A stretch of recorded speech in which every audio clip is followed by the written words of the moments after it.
PCODയും സ്കിന്നും തമ്മിൽ എന്താണ് ബന്ധം? നമ്മൾ കുറെ ഡിസ്കസ് ചെയ്തിട്ടുണ്ട് PCOD എങ്ങനെയാണ് ഇൻഫെർട്ടിലിറ്റി കോസ് ചെയ്യുന്നത്, അതെങ്ങനെ ട്രീറ്റ് ചെയ്യണം എന്നൊക്കെ. പക്ഷെ സ്കിന്നിന്റെ പുറത്ത് അതിനൊരു മേജർ ഇമ്പാക്ട് ഉണ്ട്. ഒരു ലേഡിയുടെ ബോഡിയിൽ PCOD കാരണം ഈ മെയിൽ ഹോർമോൺസ് കൂടുമ്പോൾ തന്നെ അവരുടെ ഫേഷ്യൽ ഹെയർസ് ഒക്കെ കുറച്ചുകൂടെ കട്ടിക്ക് വളരാൻ തുടങ്ങും. അപ്പോൾ അവരുടെ മീശ, പിന്നെ ഈ ഏരിയയിൽ ചിന്നിലുള്ള ഹെയർ ഒക്കെ കുറച്ചുകൂടെ കട്ടിക്ക് വളരാൻ തുടങ്ങും. അത് തന്നെ ഒരു ഡിസ്ട്രസിങ് സിംറ്റം ആണ്.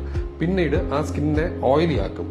ഈ മെയിൽ ഹോർമോൺ അതിനെ കുറച്ചുകൂടെ ഓയിലി ആക്കും. ആൻഡ് അതുകൊണ്ട് തന്നെ പിമ്പിൾസ് വരാനുള്ള സാധ്യത കൂടുതലാണ്. ഓൾ ദീസ് തിങ്സ് ഗിവ് ഒരു എന്താ പറയുക, ഒരു ഡിസ്ട്രസിങ് സിറ്റുവേഷൻ ആണ് ആ ലേഡിക്ക്. ബിക്കോസ് അവരുടെ സ്കിന്നിനെ ഡ്രാസ്റ്റിക് ആയിട്ട് ചേഞ്ച് ചെയ്ത് അവരുടെ മുമ്പേ ഉണ്ടായിരുന്ന ആ ഒരു ഗ്ലോ അല്ലെങ്കിൽ ആ ഒരു ഫ്രഷ്നെസ് ഇല്ലാതെ ഒരു മാൻലി അല്ലെങ്കിൽ റഫ് ആയിട്ടുള്ള സ്കിന്ന് വരാൻ തുടങ്ങും. അപ്പൊ ഇതിന്റെ സൊല്യൂഷൻ എന്ന് പറയുന്നത് നമ്മുടെ ലൈഫ് സ്റ്റൈൽ ചേഞ്ചസ്, അതായത് ഈ PCODയുടെ ഓൺസെറ്റും അതിന്റെ ഒരു പ്രോഗ്രഷൻ സ്റ്റോപ്പ് ചെയ്യാൻ വേണ്ടി നമ്മളൊരു ഹെൽത്തി ലൈഫ് സ്റ്റൈലിലോട്ട് ഷിഫ്റ്റ് ചെയ്യുക.